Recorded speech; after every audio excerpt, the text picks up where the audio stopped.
Merry Christmas, everyone, and well met indeed. I'm Arach here, Jonathan. Arach here, head of the modding team behind Divide and Conquer. And welcome back to Dorwinion. And it is indeed Christmas Day that I've set this video to go up because it's a Wednesday and it fell in time with the schedule.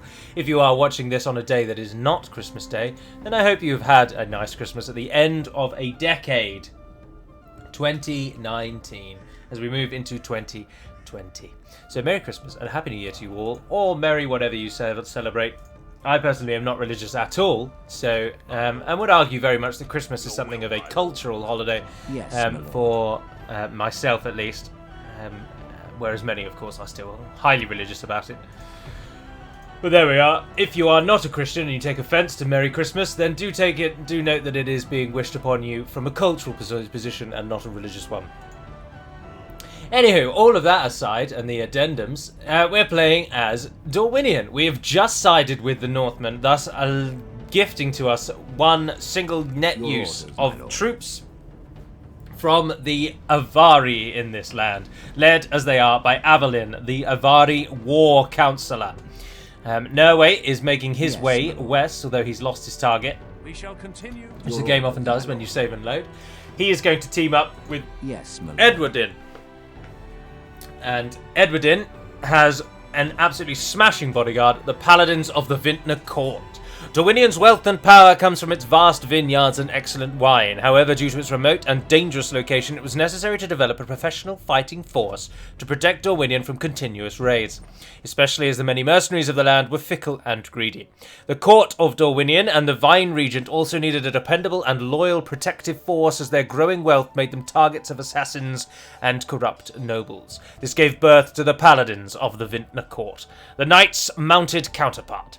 Taken from the ranks of true sons of Dorwinion and mostly from the working class, they have a strong sense of loyalty to their homeland, and this gives them a ferocity on the battlefield. Decades of war with Rune have left these soldiers battle-scarred and ready for any situation, and perhaps most importantly, has helped to develop their equipment. Like the Easterlings, these men don strong golden armour and wield short swords. Their proud and strong armour became renowned throughout the lands of Ravanion, and men came to fear the sight of the golden warriors. They wear silver now, so that's entirely incorrect. As such, the lord-like Earls of Dale sought to wear the same armour for themselves. They donned the armour as best they could, but due to the expensive nature of the armour, use the word armour too much, they could only wear a steel replica. The Lords of Dale and the members of the ruling family still ride to war in the Dorwinion Golden Knight armour, though. The Paladins make up the elite core of the Dorwinion cavalry regiments, and they can turn the tide of many battles with their strong mounts. Now, I'm allowed to call that description out because I wrote it about 3 years ago. Something like that, anyway. Forthwin is going to stay behind in Othelbed and hold the fort, and we do have an army, these fellows here, mustering to join with whoever is in this. Frother, there he is. Frother is in something of disrepute at the moment for his loss at the Battle of Unreleased. But he can reclaim some of the previous valour he held by taking back the town on the Isle of Nabur, which I renamed and forgotten the name of, Theaton. But Dale have come to try and block me in.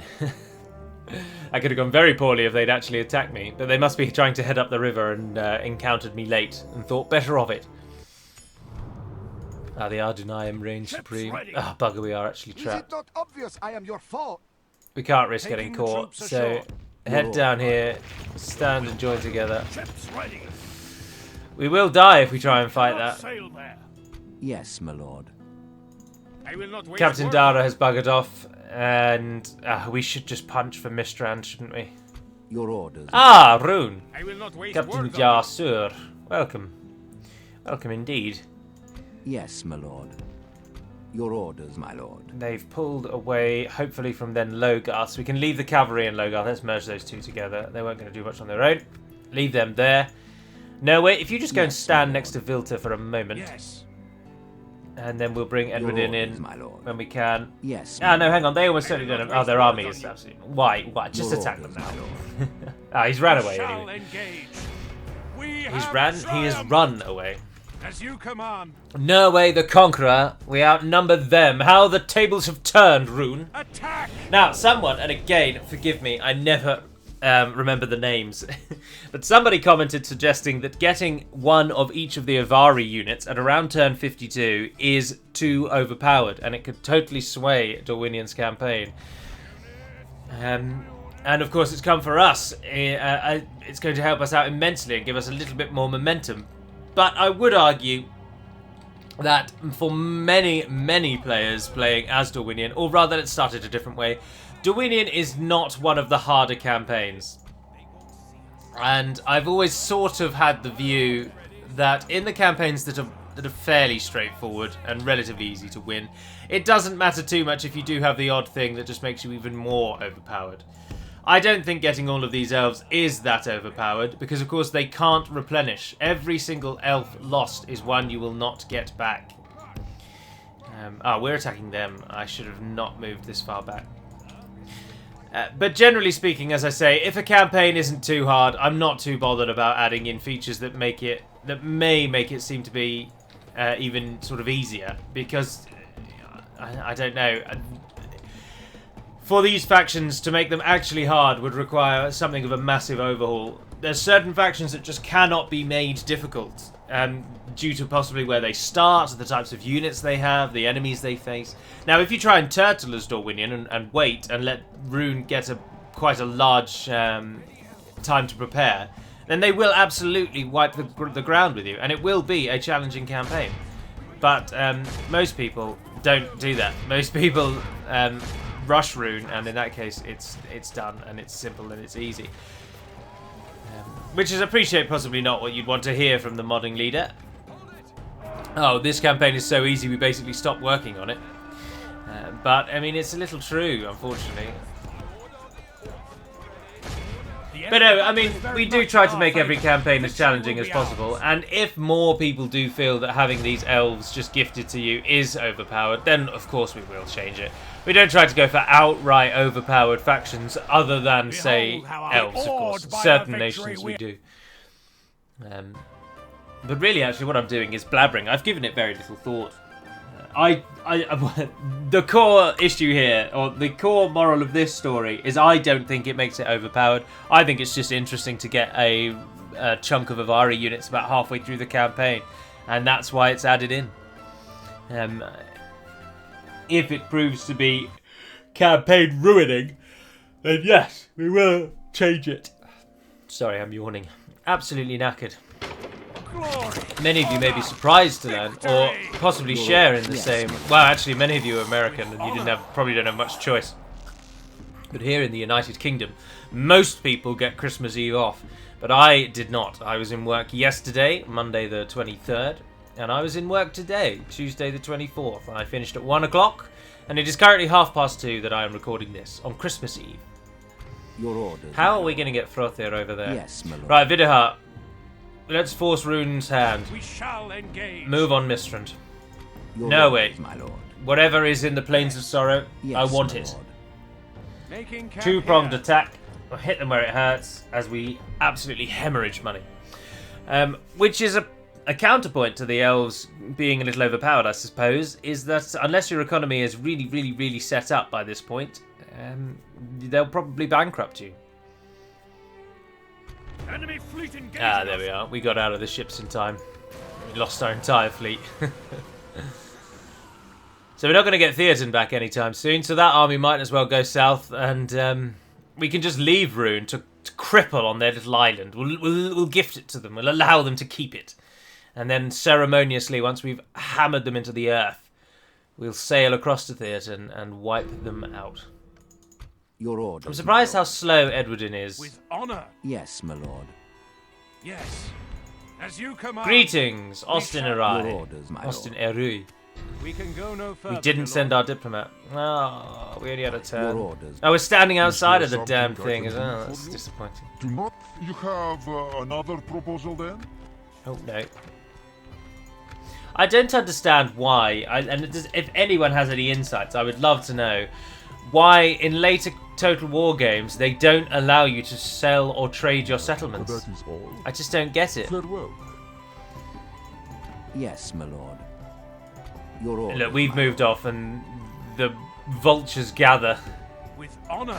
We shall engage. Khan Uldor stands in Mistrand. I'm sure that they will press in, but hopefully...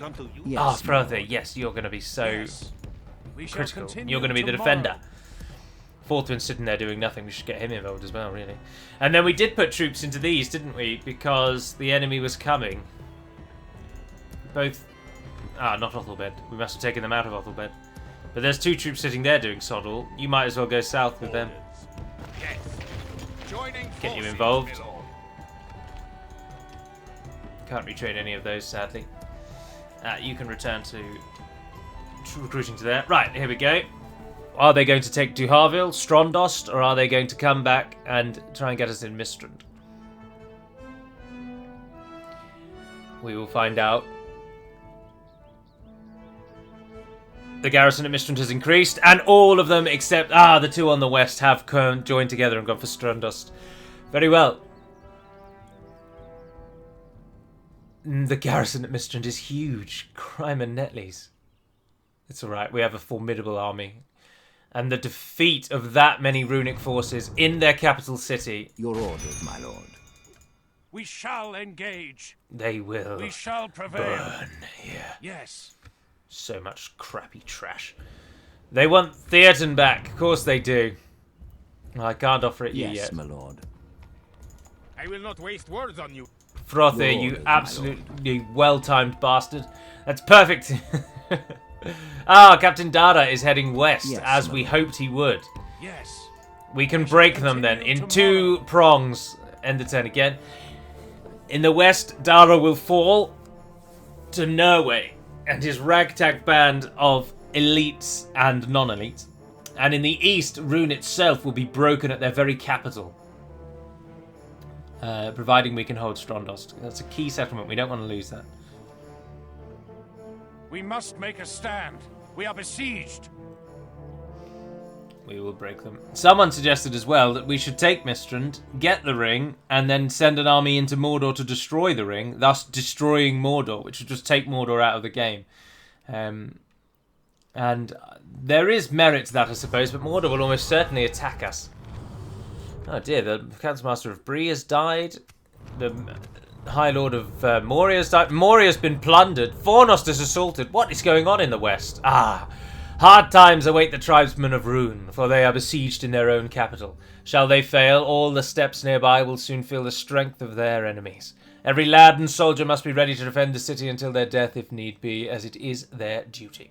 The capital must hold at all cost, for this is one of the greatest cities of Rune. This will be a heavy loss if the men of the East fail to protect it. Your orders, my lord.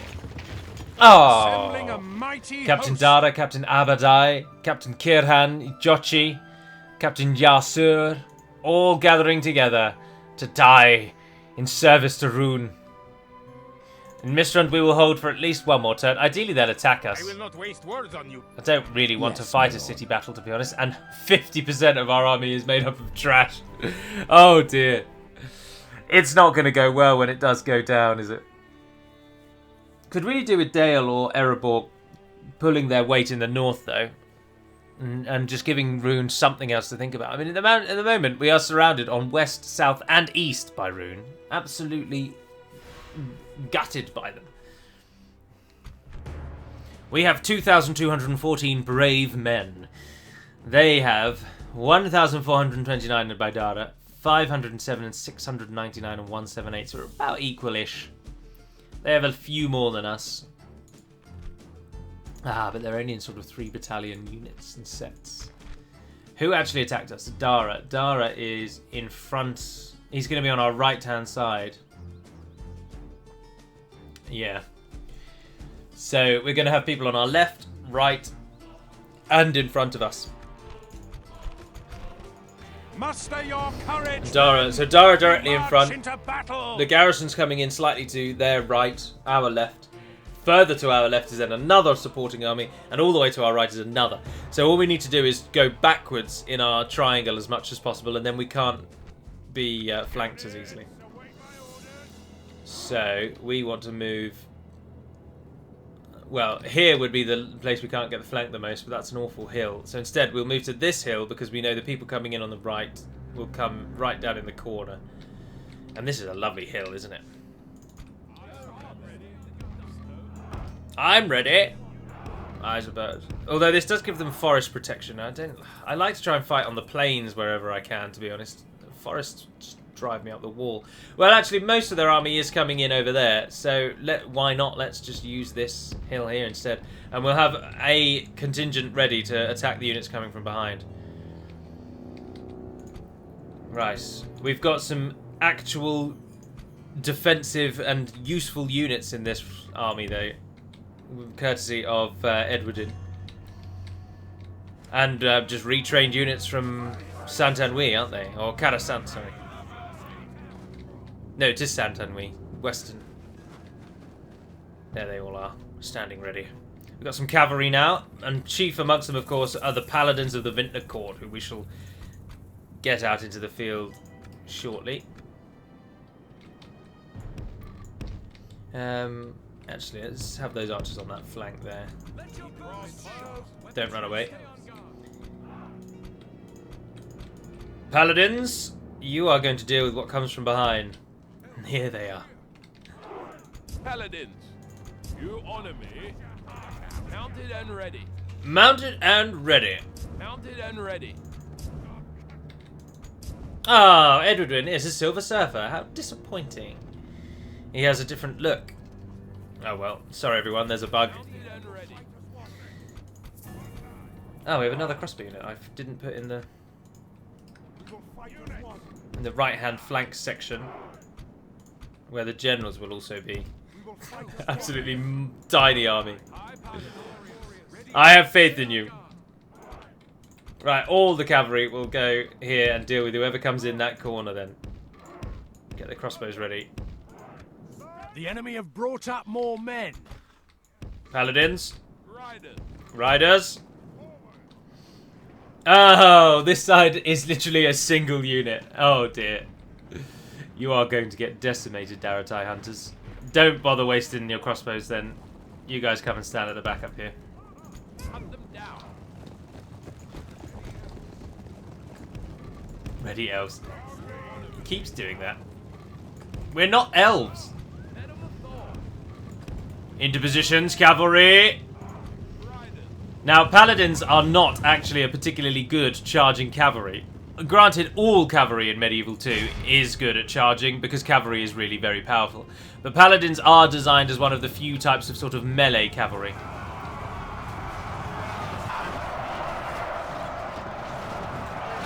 Oh, absolutely blistering charge there on that side. Paladins will kill very, very well in battle. If we just take a look at their stats, they get a bonus against other cavalry, so they're excellent cavalry killers, which is what most sort of melee cavalry is designed to do. They can charge without order. They have excellent stamina. Their attack is 15, which is really very high. That is an excellent melee attack. A total offense of 24, which is very, very good, but nice and high in elite. They are slightly slower than most other cavalry, though, at 95%. But their morale is very good. And they will slaughter those men have Daratai slain hunters. the enemy general. The battle is very much in our favor. The enemy army flees the field. Pursue and run them down. I really dislike, it's another poor feature of Medieval 2, is how the voiceover man does exactly that. He makes you think that the battle is basically a done deal. We've definitely won. It's all over. When in truth, he just means that one of the reinforcing armies has died. And it's rather misleading, isn't it? Good job, cavalry. Now return to the front.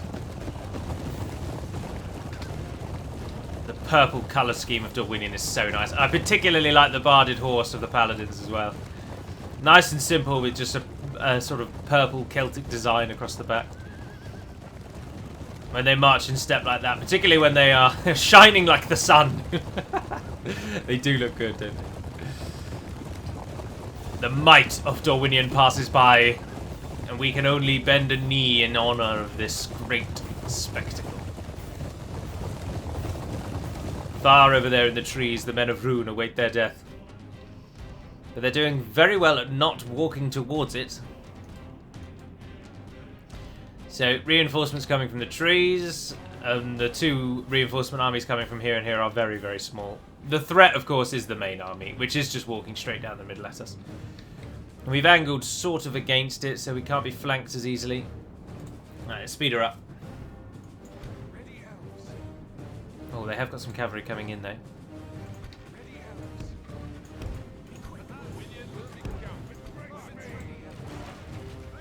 Oh, it's ranged cavalry. I've used the present tense. How foolish of me. It was ranged cavalry. Candish raiders. Press-ganged into service by the Lords of Rune.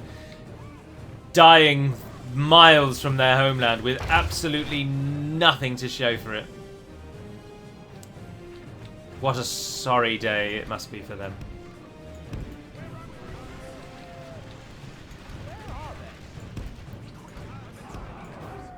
Curl the lines around. Ah, just die already, you stupid elves. There's only 3 of them. March out to meet them. Tell me you're shooting those dragon riders. No, they just ran in front of you. The battle is very much in our favor. Victory will be ours. All right, the enemy has played their hand, just absolutely abysmally. Oh, cavalry is ready. Hit those clansmen. You guys go throw all of your javelins. No one on defensive mode, please, except the archers who can stay defensive. You finish with your arrow, with your javelins. In we all go. You fire at whoever you like. The cavalry is in position. Our men have slain the enemy general. Candish hunters, go. Darotai crossmen that are routing, go. Only half the enemy force remains. Oh, Vineyard Levy. Oh, we got... Oh, there's routing everywhere. There's routing everywhere. Pull the cavalry out. You're not even needed. You're not even needed. Get out of there before you take losses.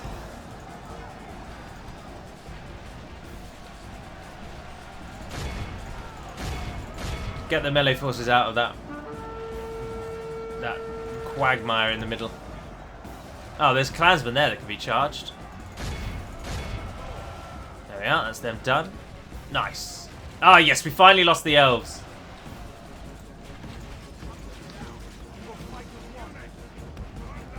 Pull away, pull away.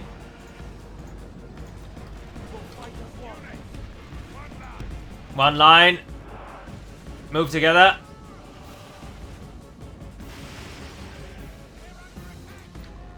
Keep them pinned and even pull further back to give the archers more time. Run. More shots. Cavalry. Let's get you into a better position to flank.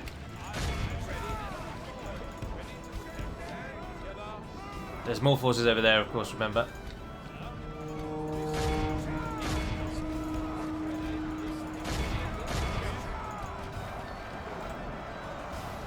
There we are. You, Balkoth tribesmen. You, Darotai hunters. You, Candish raiders. Come in and get those. You do the same. Good tidings. The enemy general lies dead. Behold how our cowardly foe Everything routes. It's time to press the attack. As soon as we hit them, they rout. Well done, Paladins. Yet again, excellent victories. Right. Ground forces.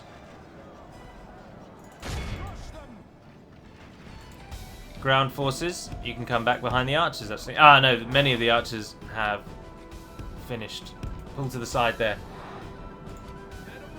Ah, it's because we're using crossbows, and crossbows have awful range. Of course they do.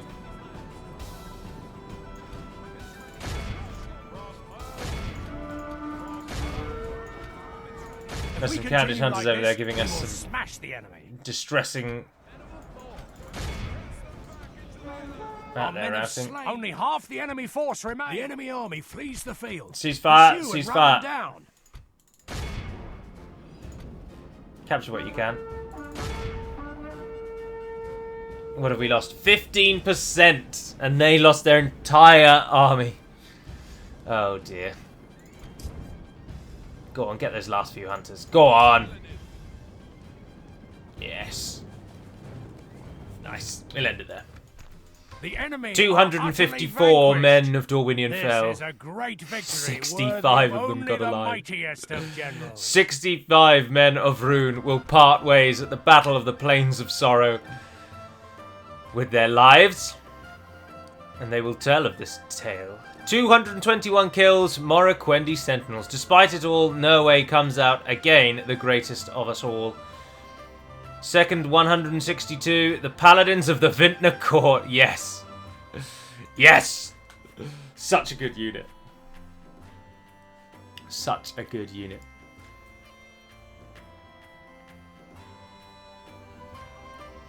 We do get a dismounted version, of course, Knights of the Vintner Court, and they just look exactly the same as the Paladins, but on their feet. They have a sword and a shield, so unlike the High Paladins, who are the bodyguard unit of Dorwinion, they are not two-handed swordmen. Sword and board, simple sword and board. We have triumphed! An honourable, glorious victory! Thank you, Rune. My lord, Thank you. Our courage and honour have conquered. Ost-in-Ery has fallen. We shall press south. Varfest is next. Rune's greatest jewel on its southern borders, and its most westerly point, actually, for a long time in most campaigns.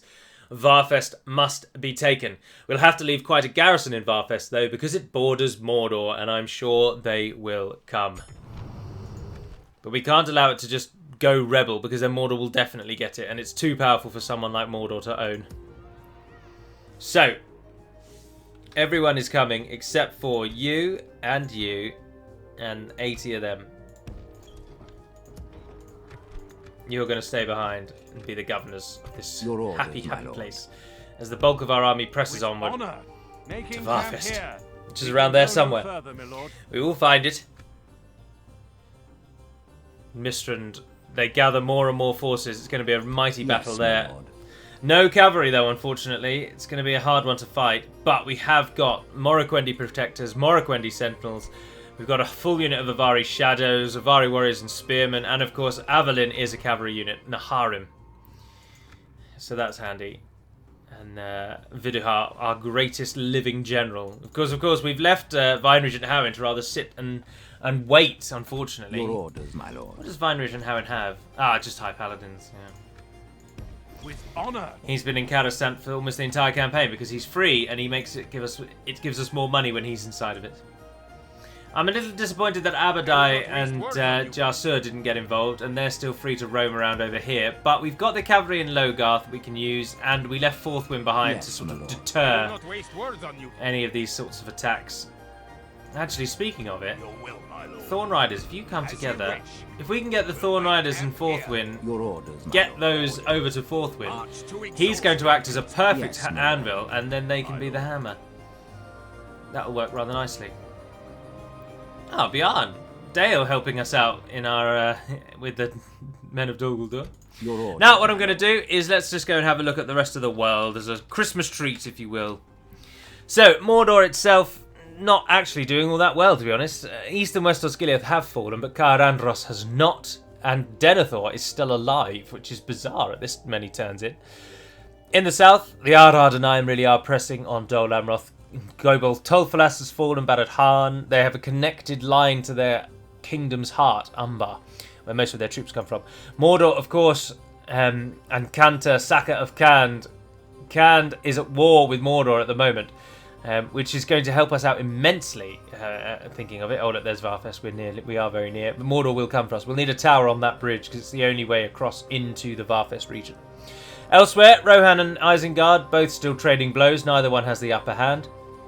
They're fairly well balanced at the moment in this campaign. Dunland seem to be falling off. Enedwyth really snowballing into them. I think possibly because Enedwyth and Isengard are perhaps not at war. Rohan, you're at war with Isengard, they are at war with the clans of Enedwyth. Who are also at war with Dale and with Bree and Dunland. Oh, there's Dunland's chieftain. That's interesting. Just sort of milling around. So Enedwyth is at war with Bree and Dunland. The High Elves have got Basrudum, but taken nothing else. Otherwise, they're in their starting provinces, as they often are. Angmar's still alive, though, doing all right. Anuminus has not fallen, neither has Dead Man's Dyke. But the Northern Dunedain have not taken anything either. The Misty Mountains, or Moria actually as they are called, I keep calling them Misty Mountains, they're not called that.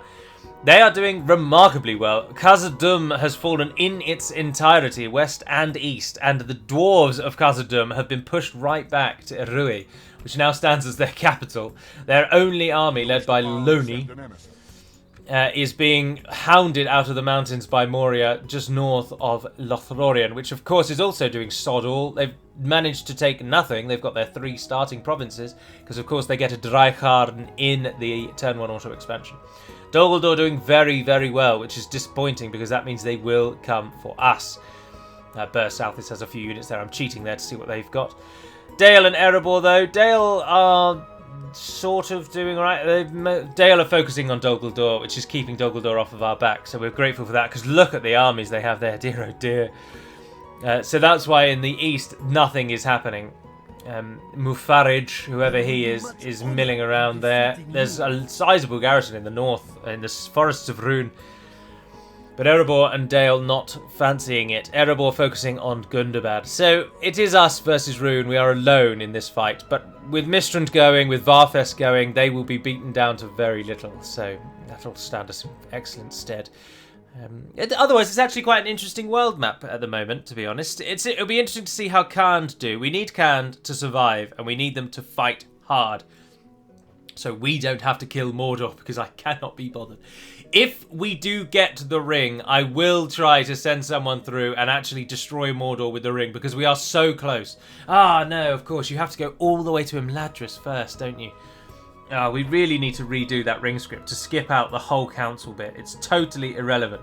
It should just be, do you want to destroy the ring or are you going to keep it? And then we should totally change the script so that each individual faction has its own negatives and benefits. If it keeps the ring, this happens. If it destroys the ring, then of course Mordor is destroyed, the ring is destroyed, it ends. But it would be much better to tailor it, because as many people have pointed out, the Arad Anaim, they get the choice of destroying the ring or giving it to Sauron. But that doesn't really play with their gameplay at the moment, because now they're very much a neutral power. And if your options, if you're deciding to play it neutral but you're not yet at war with Sauron, you don't want to destroy it, but you don't also want to give it to him. The ring script needs to be tailored. That is certainly something that needs to be addressed. But we'd need someone far greater at scripting than myself to handle that, to be honest. But then, I don't know, give me enough time to work at it, I'm sure I'll pick it up.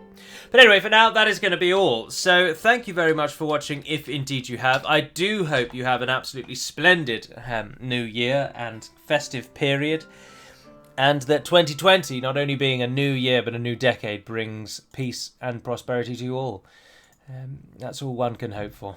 But until we speak again, dear friends, Navarneden Perimad Melonin, and farewell.